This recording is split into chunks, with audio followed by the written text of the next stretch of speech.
What's up, guys? RT Solo coming at you one more time. This is Saturday, May 18th, on this beautiful day that the Lord has made. Look at that. I really can't see what I'm filming right now, but I'm guessing you can hopefully see all this. What a beautiful day. And these, if you can see those, these are the plants that I got for my mom on for Mother's Day, and the flowers that I got for Mother's Day, and they are still, a week later, they are still going strong and beautiful. I don't know what kind of flowers those are, but I am loving them. I think they're probably the most beautiful plant I've ever seen in my life. Anyway, what I wanted to talk to you today about is overpronation and underpronation or supination of the run and being fitted for these stability control and motion control shoes. And just in case you're not aware, because as I've been running for the last month, I've been talking to a lot of runners, and one of the big things is, oh, you've got to go to a running store and have them, test your feet and give you, the kind of shoes that are like tailored to your foot and tailored to your stride. And of course, like an idiot, I went out when I started running, and I just bought a pair of Nike Flex Runs, which is fine. Paid like $80 for them at Kohl's, and because I needed some running shoes, and I knew that was important. And there was a huge difference. Right away I could feel a big difference when I started running, and I was really glad I got them. But then, after I started hearing about all these kind of different strides and different shoes that are tailored to your specific type of stride, I was really bummed out, because I was like, well, man, now I can't wait to wear out my Nikes that I just got so I can go get custom fitted. Well, it's not such a bad thing that I didn't, because lo and behold, as I'm doing all this research on running, reading a lot of articles and studies and stuff, here's the deal. Focusing just on whether somebody has whether somebody overpronates or underpronates, supinates, and custom fitting a shoe to that stride, there is virtually no evidence, no studies that support these stability control or motion control shoes reducing injuries at all. There is nothing that this is based on. So it's kind of in the same, you see a lot of runners still doing stretches before running and after running.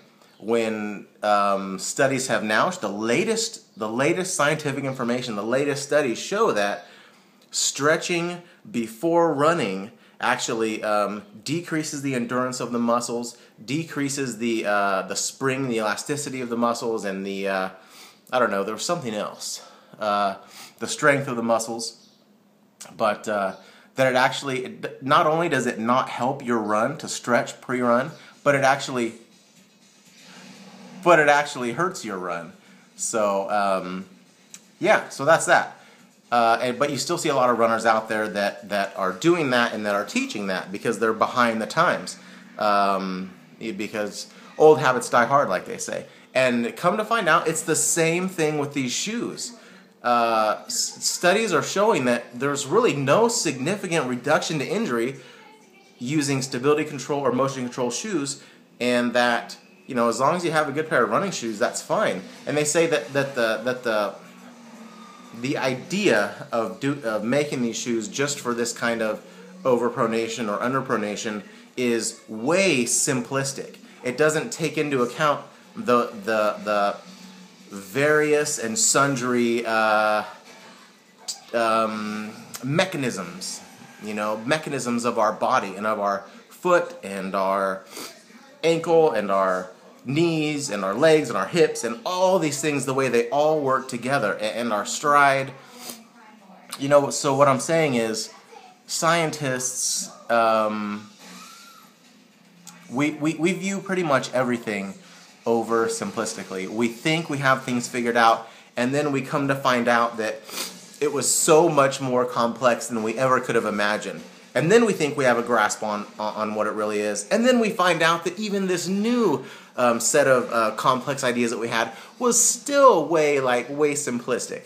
It's been like that with everything, from the micro, from the tiniest organisms within our cells and DNA and things like that, all the way up to the grand systems of the entire universe and star systems, galaxies, and all these kind of things. So, all this is just to say, I'm going to put some links down in the description to some articles and studies that you can read, the latest stuff from this year, 2013, that show that, and a lot of this was brought on, the reason I stumbled onto all this was not just researching specifically supination, pronation, all this kind of stuff, but I was studying the whole minimalist movement, you know, with the whole Born to Run book, and then people doing like the 5-finger shoes and like running barefoot and this kind of stuff, and there's something to that. And that is kind of what brought on a lot of these ideas. You know, hey, maybe some of this, you know, it's probably not right as far as they take it, but it's probably not wrong. It's probably not right the way that it has been in the past. It probably ends up somewhere in the middle. Not so minimalist, running barefoot, but not so much built over our foot, built onto our foot, especially with the motion control and stability control and stuff. So that's it. Don't stretch before or after running.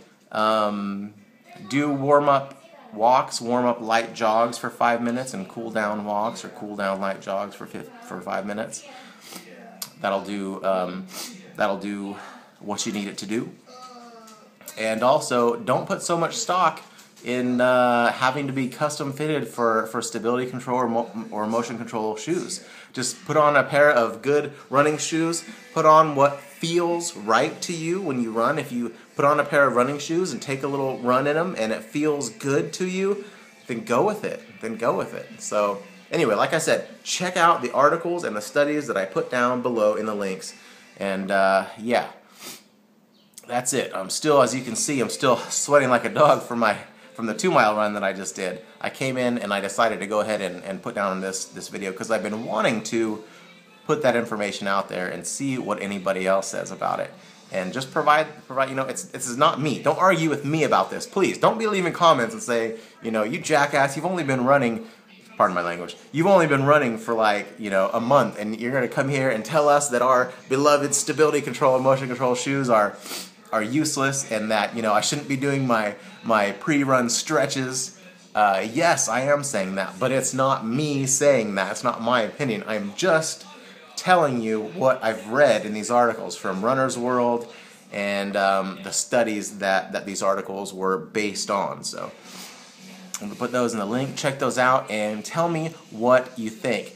Do you still stretch before running, and have you seen other people stretch before running, and do they tell you to stretch before running?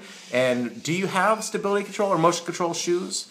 Right now, you know, I'm just doing my Nike Flex runs, like I said, and I'm loving them. So,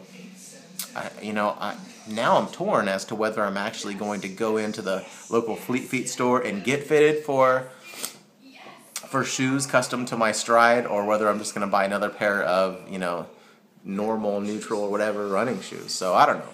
Anyway, that's it. This video is too long. So without further ado, like I always say, if I'm a runner, then you're a runner.